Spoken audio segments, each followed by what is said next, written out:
حضرت ابو بکر صدیق. میں نے کہا یہ محبت کی جنگ ہوتی ہے نا. حضرت علی کے ایک بھائی تھے جناب عقیل. جناب عقیل وہ جب انہوں نے کلمہ پڑھا تو نبی پاک کے بڑا قریب رہنے لگے, اور میرے نبی کریم صلی اللہ علیہ وسلم بھی ان سے بڑا پیار کرتے. حضور فرماتے ہیں تیرا کلمہ پڑھنے کی مجھے ڈبل خوشی ہوئی ہے. یا رسول اللہ کس طرح؟ فرمایا ایک میرا تو صحابی بنا ہے, دوسرا تو میرا بھائی تھا مسلمان ہو گیا ہے.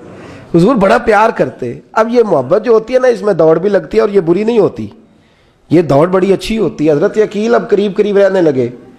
میں نے عرض کیا کہ نبی پاک اپنے ذاتی کام حضرت صدیق اکبر کو بتاتے تھے. گھوڑے کی تیاری کر, فلاں کام کرنا ہے, سیدہ فاطمہ کی شادی کرنی, ہر معاملے میں سیدنا صدیق اکبر پیش تھے. اب جب عقیل بن ابی طالب آئے تو حضور کا پیار تھا ان سے بھی, اب محبت کی جنگ چھڑ گئی.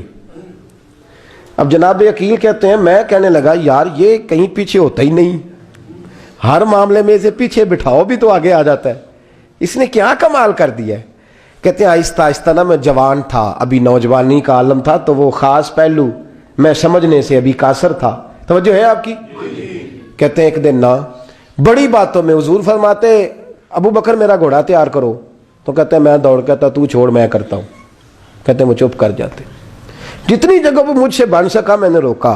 حضرت صدیق اکبر بولے, کہتے ہیں ایک دن نا مسجد کی پہلی صف میں بیٹھا تھا. میں نے پچھلے جمعے بھی کہا تھا اگے ہو بوے جڑا پہلوں آئے, یہ حکم ہے نا حدیث میں, پہلے آئے اور آگے بیٹھ جائے, گدنے پھلانگنے سے منع کیا. کہتے ہیں ابو بکر صدیق, توجہ ہے آپ کی, ان کی عادت تھی کہ جمعے والے دن مسجد کی صفائی کرتے اور صفائی کر کے سب سے آگے بیٹھ جاتے. بات ذرا میں نے قریب ہو کے سن دی, پاس بیٹھ جاتے.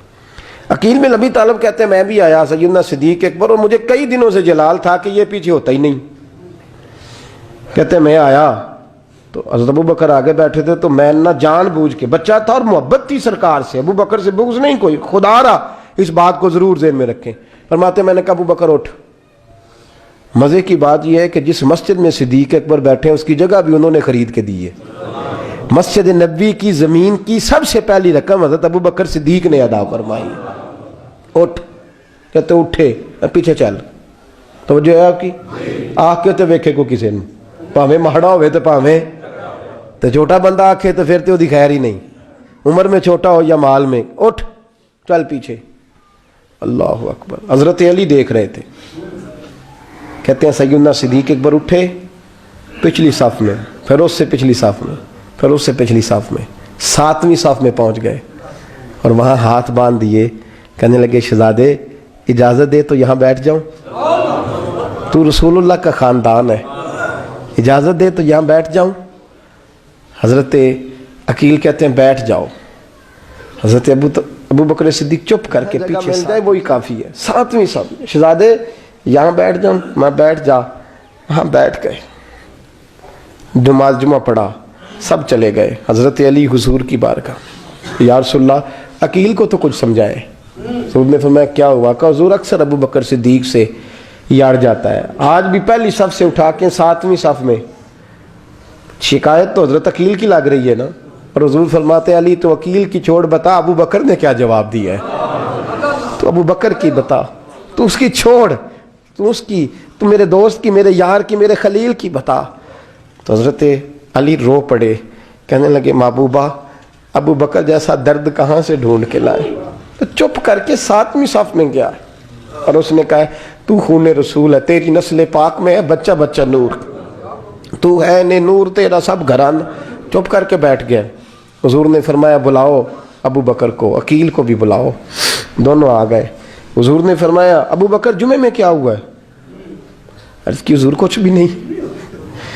حضور نے فرمایا تجھے کسی نے صف سے اٹھایا؟ کہا نہیں یا رسول اللہ نہیں. آپ کو کس نے بتایا؟ حضور کیا؟ فرمایا نہیں میں نے سنا ہے کہ تجھے عقیل نے. کہا حضور وہ شہزادے آئے تھے, انہوں نے یار اتنا جذبہ دنیا کہاں سے ڈھونڈ کے لائے گی. بلے شاہ اوتھے ککھ نہیں بچدا جتھے عشق نے لایا ڈھیرا. کہا حضور یار یہ لفظ تاریخ میں ڈھونڈو گے تو نہیں ملے گے.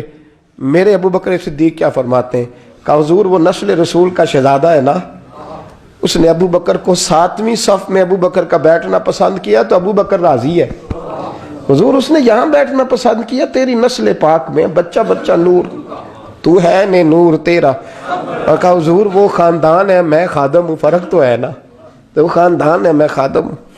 میرے رسول کریم صلی اللہ علیہ وسلم نے بلایا جناب عقیل کو، ڈانٹا نہیں، محبت فرمائی۔ سرکار نے فرمایا عقیل بیٹے بیٹھ جا، میں تجھے سمجھاؤں۔ پھر حضور نے بات چھیڑی، فرمایا تجھے پتہ ہے میرا ابو بکر کون ہے؟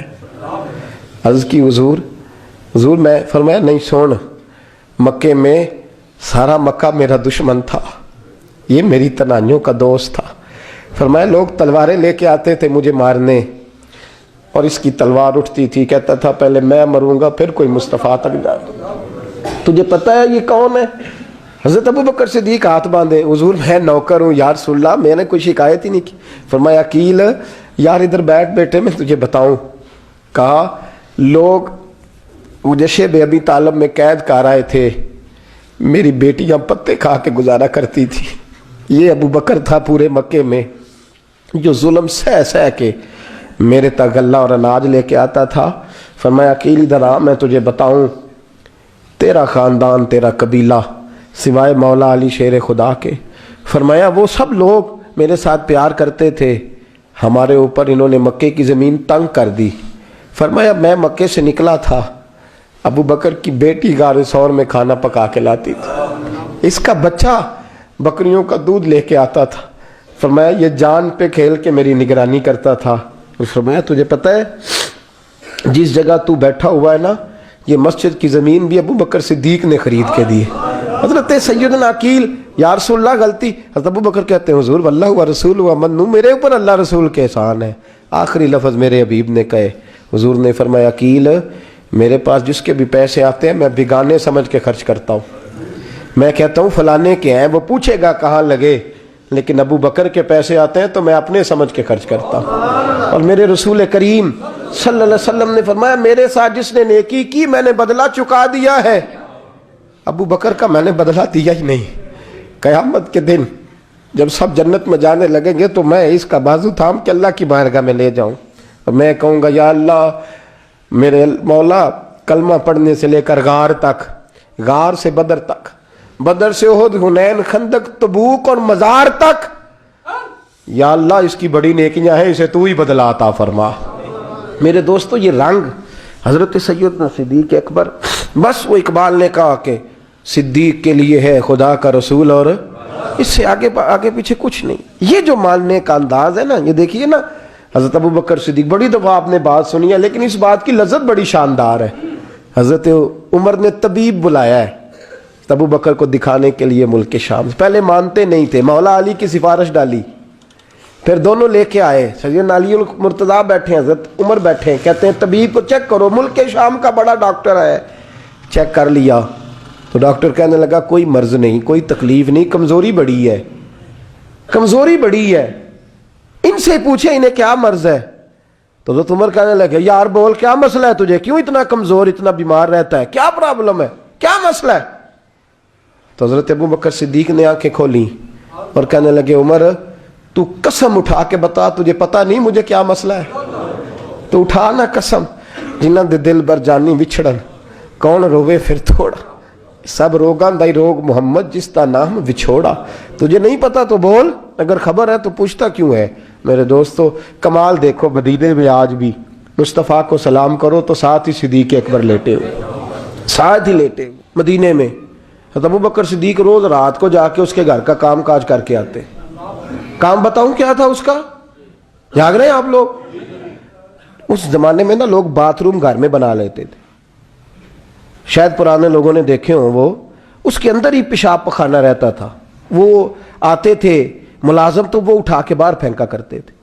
وہ بی بی گھر کے اندر پیشاب کرتی، نابینا ہے، وارث کوئی نہیں، تو ابو بکر صدیق آتے، امیر آدمی، اور اس کا وہ پخانہ پیشاب اٹھا کے باہر پھینک کے آتے، پھر اس کے گھڑے میں پانی بھر کے لاتے، پھر اس کے گھر میں جھاڑو دیتے، پھر اس بوڑھی عورت کو کھانا کھلاتے، پھر اس کو خرچہ دیتے، پھر اس کو کہتے کہ فلاں آدمی کی تیرے پڑوسی کی میں نے ڈیوٹی لگا دی ہے، ضرورت ہو تو اس کو کہہ دینا۔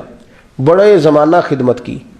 ایک دن حضرت عمر فاروق اس بی بی کے دروازے پہ چلے گئے، دستک دی، اس نے کہا کون ہے دروازے؟ کہا میں عمر فاروق ہوں، عمر بن خطاب ہوں، پتہ چلا ہے آپ لوارث ہیں، میرا دل کرتا ہے میں آپ کے گھر کا کام کاج کر دیا کروں۔ تو بی بی کہنے لگی نہیں، ایک بندہ آتا ہے کئی سالوں سے وہ کر رہا ہے مجھے وہی ٹھیک ہے، ایک آتا ہے بڑے سالوں سے کام کرتا ہے وہی ٹھیک ہے۔ تو حضرت عمر کہنے لگے میں نے بھی کام ہی کرنا ہے، کچھ اس سے کرا لیں، کچھ مجھے موقع دے دے نیکی کا۔ کہنے لگی نہیں وہی ٹھیک ہے۔ تو فرمانے لگے میرے اندر کیا نقص نظر آیا ہے، اماں جی مجھے بھی ٹائم دیں۔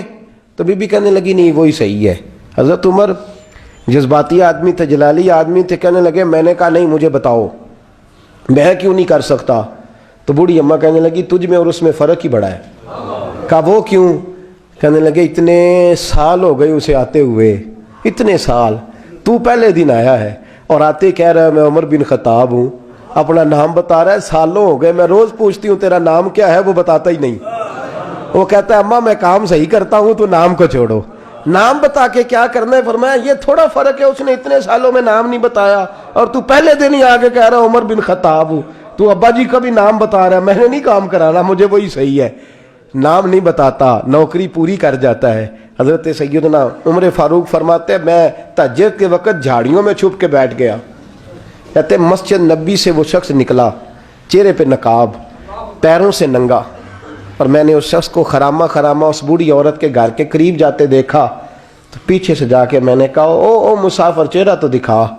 تو کہتے ہیں چہرہ اٹھایا تو ابو بکر صدیق تھے، صدیق اکبر تھے۔ حضرت عمر فاروق فرماتے ہیں میں نے کہا تو جوتی کو اتار کے آتا ہے؟ تو کہنے لگے جوتی سے جب چلتا ہوں تو پیروں میں آواز پیدا ہوتی ہے جوتے کی وجہ سے، پڑوسیوں کو تکلیف دینے کا مقصد تو کوئی نہیں نا۔ اور فرمایا جب جوتوں سے آواز پیدا ہوگی تو گلی محلے والے پوچھیں گے ابو بکر کدھر جا رہا ہے، تو میں نیکی کسی کو بتانا نہیں چاہتا۔ تو فرمایا ابو بکر کب سے آ رہے ہو؟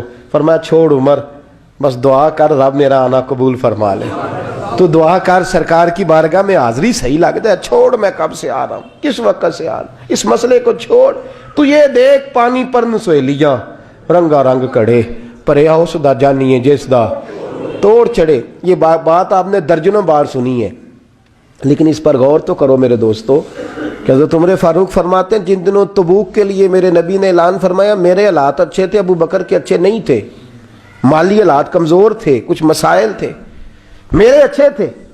میری سرکار نے اعلان فرمایا کہ پیسے دو، فرماتے ہیں چونکہ میرے حالات بھی اچھے تھے تو میں نے کہا اس دفعہ پہلا نمبر میرا ہی ہوگا۔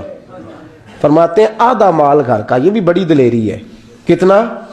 بولیے اتنے تے ابے نو نہیں دس دے ساڑھے کو پیسے کنے نے، کہتے ابا جی مانگنا لین، والد صاحب کو نہیں بتاتے، ہماری جیب بکھری ہوتی ہے، ایسے ہی نانا کو مانگی نہ لے۔ آدھا مال حضرت عمر فاروق فرماتے ہیں آدھا مال میں نے بانٹ کے حضور کی بارگاہ میں، اور ساتھ میرا ارادہ ہے کہ ابو بکر آج میں نہیں تجھے آگے گزرنے دیتا۔ فرماتے ہیں مال پیش کیا، تھوڑی دیر گزری تو ابو بکر بھی آ گئے، اور منظر کیا ہے؟ کہتے ہیں انہوں نے قمیض پہنی ہوئی ہے بوریے کی، سر پہ ٹوپی کوئی نہیں، پیروں میں جوتا کوئی نہیں، سر میں ٹوپی کوئی نہیں، پیروں میں جوتا کوئی نہیں۔ کہتے ہیں ابو بکر صدیق آئے، سب کا مال آیا، مصطفیٰ کی بھی اتنی توجہ نہیں تھی، پر جب ابو بکر آئے تو میں نے مصطفیٰ کریم کے انداز بھی بدلے ہوئے دیکھے، اس شخص کے آنے پر بدلے ہوئے دیکھے۔ فرماتے ہیں میرے رسول پاک کے سامنے ہر چیز ابو بکر نے قدموں میں ڈھیر کر دی، اور ڈھیر کر کے نا چیزیں رکھ کے تو فٹافٹ پچھلی سائڈ پہ، کسی کو پتہ نہ چل جائے، پچھلی سائڈ پہ حضور کے۔ تو حضور نے فرمایا ابو بکر سامنے آنا، گھر کیا چھوڑ کے آیا ہے؟ فرمایا ہر چیز، پیچھے بیٹھ گئے۔ تو محبوب نے بازو تھام کے آگے کیا، فرمایا کیا چھوڑ کے آیا گھر؟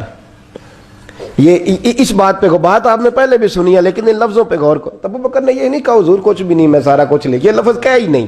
اللہ کرے ہمیں اس عقیدے کو سمجھیں، اس نظریے کو۔ یہ ترمذی اور مشکات دونوں میں یہ لفظ موجود ہے۔ یہ نہیں کہا حضور کچھ بھی نہیں سارا کچھ لے آیا ہوں، یہ نہیں فرمایا۔